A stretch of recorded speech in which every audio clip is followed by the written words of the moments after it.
Hey everyone, I hope you've been well. JT here. These are really dark times, difficult times, and you'll be watching this sometime in the future.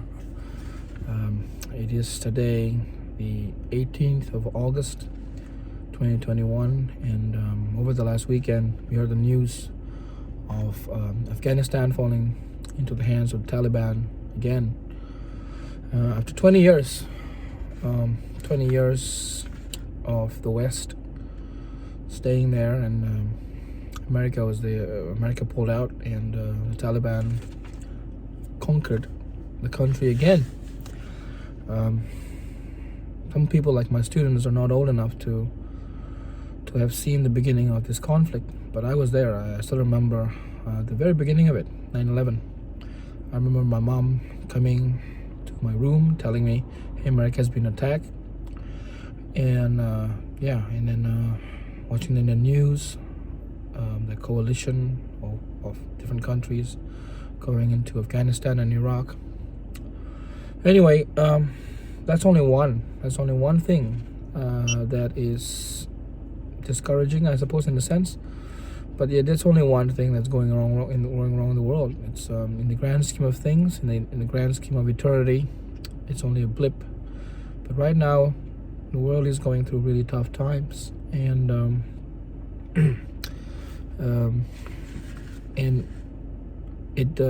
this forms a backdrop of the reading that I've had today, or yesterday, rather. And I have a reading here from Mark chapter 11, and the reading is about authority and moral courage. These dark times are the times when we need really need moral courage. And I'm just gonna get straight into it. I'm reading from Mark chapter 11, verses 27 to 33. The authority of Jesus questioned. They arrived again in Jerusalem, I think they meaning Jesus and the disciples. And while Jesus was walking in the temple courts, the chief priests, the teachers of the law, and the elders came to see him. By what authority are you doing these things? They asked. And who gave you authority to do this? Jesus replied, I will ask you one question. Answer me, and I will tell you by what authority I am doing these things. John's baptism, speaking of John the Baptist, was it from heaven or of human origin? Tell me. They discussed it among themselves and said, if we say from heaven, he will ask, then why didn't you believe him? But if we say of human origin, they feared the people, for everyone held that John really was a prophet. So they answered Jesus, we don't know. Jesus said, neither will I tell you by what authority I am doing this thing, or these things. So we see the Pharisees and the chief priests and the teachers of the law and the elders. They obviously didn't believe that John the Baptist's authority came from heaven, but they wouldn't say in front of everybody. They wouldn't reveal. They wouldn't say that. They wouldn't admit they didn't really believe that John the Baptist spoke with divine authority. And that allowed Jesus. They were trying to trap Jesus, but this allowed Jesus to kind of turn the table on them.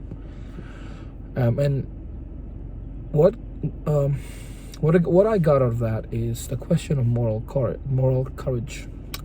These leaders, the so-called leaders, they didn't have moral courage.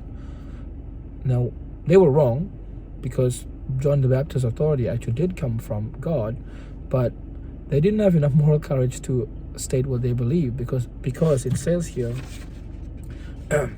in verse 32, but if we say that John the Baptist, that the authority of John the Baptist was of human origin, the people are going to be angry with us. And that's what we're seeing today. We're seeing today, even with ourselves. And I admit, I am guilty of the same thing, right? I'm guilty of not having the moral courage sometimes to stand up for what I believe in, or stand up for the truth. And it is tied very, very closely to the truth. Jesus had moral courage. He has moral courage because he is the truth. He speaks the truth. what came out of his mouth is the truth, and that's all that mattered to him. Whereas these leaders, they didn't have, they had their own truth, but they didn't have the moral courage. Their own truth was not strong enough to sustain their moral courage. And we have to believe that the truth of God, the truth of Christ, no matter what the consequences are of speaking out about His truth, about the truth of the gospel, that truth should be strong enough to give us moral courage. And because that truth came out of the truth personified Himself, Jesus Christ, and He gives us moral courage. And it's something that I got to learn as well. I mean, just even doing these videos, I don't make this. Sometimes I hesitate. What if people find out about what I say? What are they going to say? What are people going to do? Will people use what I say against me? People who don't like me, people who are against what I stand for.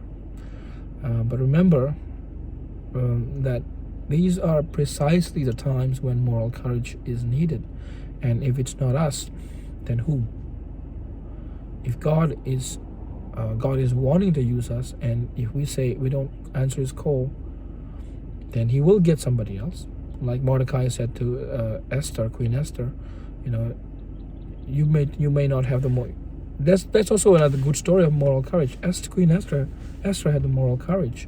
Mordecai said to her, you may escape the threat without having the moral courage to stand up against it, but God will raise somebody else. But don't think that just because you give in to this lack of moral courage, this moral cowardice, that you will escape the coming calamity. The calamity will come upon us, whether we have the courage or not. But God wants us to have moral courage, and that courage is not the absence of fear. Cowardice is not. Cowardice is. Let me put it this way: moral courage is not the absence of fear for what would happen if we stand against our enemy. Moral courage is standing up regardless of our fear, despite our fear, because we have faith in God. And you know what I'm afraid about? What I'm afraid of is I say this now, and God will will set exactly what I'm saying right now against me, and that's pretty scary. But but I think this needs to be said, and let's encourage each other to have that moral courage to stand, because we are not standing on shifting sand. We're standing on solid rock, which is Jesus Christ. Till next time.